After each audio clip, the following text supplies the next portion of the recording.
అందరికీ నమస్కారం. Street style egg noodles అంటే చిన్నపిల్లల నుంచి పెద్దవాళ్ళ దాకా అందరూ చాలా ఇష్టంగా తింటారు కదా! సేమ్ అదే టేస్ట్‌తో, అదే పర్ఫెక్ట్ టెక్స్చర్‌తో ఇంట్లోనే చాలా టేస్టీగా ప్రిపేర్ చేసేయొచ్చు. ఈ రెసిపీ కోసం ముందుగా స్టవ్ ఆన్ చేసి ఒక పెద్ద వెడల్పాటి గిన్నెలో 1.5 లీటర్ వరకు వాటర్ యాడ్ చేసుకోవాలి. ఇందులోనే 1 టేబుల్ స్పూన్ ఆయిల్ కూడా యాడ్ చేసుకోవాలి. ఆయిల్ వేయడం వల్ల నూడిల్స్ ఒకదానికొకటి అంటుకోకుండా ఉంటాయి. ఇప్పుడు ఇందులో 1 టేబుల్ స్పూన్ ఉప్పు కూడా వేసుకుని నీళ్ళను బాగా మరగనివ్వాలి. నీళ్ళు ఇలా మరుగుతున్నప్పుడు మాత్రమే ప్లెయిన్ నూడిల్స్ని యాడ్ చేసుకోవాలి. లేదంటే నీళ్ళు మరగకుండా నూడిల్స్ని వేసుకుంటే నూడిల్స్ అన్నీ కూడా కింద గిన్నెకి అతుక్కుపోతుంటాయి.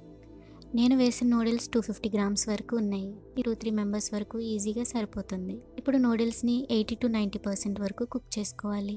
మరీ ఓవర్గా కుక్ చేసుకున్నా సరే మనకి మంచి టెక్స్చర్ అనేది పోయి టేస్ట్ కూడా సరిగా రాదు. ఇలా కుక్ చేసుకున్న వీటిని స్ట్రైనర్లోకి తీసుకుని వాటర్ అన్నీ కూడా డ్రైన్ అవుట్ చేసుకోవాలి. ఇలా డ్రైన్ అవుట్ చేసుకున్న వీటిని చల్లారి పెట్టుకుని పక్కన పెట్టుకోవాలి. ఇప్పుడు స్టవ్ ఆన్ చేసి లోతుగా ఉన్న కడాయి పెట్టుకుని 2-3 టేబుల్ స్పూన్స్ వరకు ఆయిల్ హీట్ చేసుకోవాలి. ఆయిల్ బాగా హీట్ అయిన తర్వాత 4 గుడ్లను బాగా బీట్ చేసుకుని వేసుకోవాలి.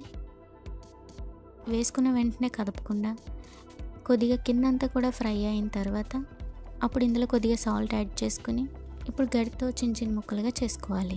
మరీ చిన్న సైజులో కాకుండా మీడియం సైజులో ఉంటేనే తినేటప్పుడు బాగుంటుంది. ఇలా ఫ్రై చేసుకున్న వీటిని ఇప్పుడు ఇందులో సన్నగా తరిగిన ఉల్లిపాయలు పావు కప్పు క్యాబేజ్ తురుము, పావు కప్పు క్యారెట్ తురుము, పావు కప్పు క్యాప్సికమ్ తరుగు వేసుకుని వెజ్జెస్ కుక్ అవ్వడానికి సరిపడేలా 1 టీ స్పూన్ వరకు సాల్ట్ కూడా యాడ్ చేసుకుని వెజ్జెస్ అన్నీ కూడా 60-70% వరకు కుక్ చేసుకోవాలి.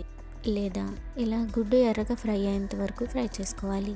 ఇలా ఫ్రై అయితేనే తినేటప్పుడు క్రంచీగా టేస్ట్ చాలా బాగుంటుంది.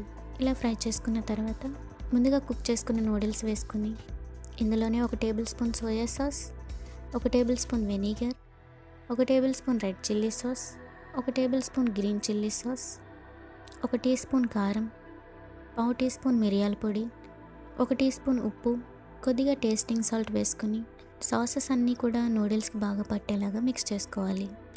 మనం టేస్టీ సాల్ట్ వేయడం వల్లనే స్ట్రీట్ స్టైల్ టేస్ట్ వస్తుంది. నచ్చకపోతే స్కిప్ చేసేయచ్చు.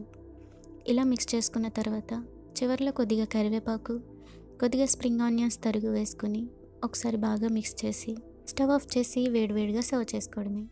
ఎంతో టేస్టీగా ఉండే ఎగ్ నూడిల్స్ మీరు కూడా ఒకసారి తప్పకుండా ట్రై చేసి మీకు ఎలా కుదిరిందో కామెంట్ చేయండి. మీరు ఇచ్చే లైక్స్ అండ్ సబ్స్క్రైబ్స్ నాకు చాలా విలువైనవి. వీడియో నచ్చితే తప్పకుండా లైక్ చేయండి. మరిన్ని సింపుల్ అండ్ టేస్టీ రెసిపీస్ కోసం మన ఛానల్కి సబ్స్క్రైబ్ చేసుకోండి. Thanks for watching.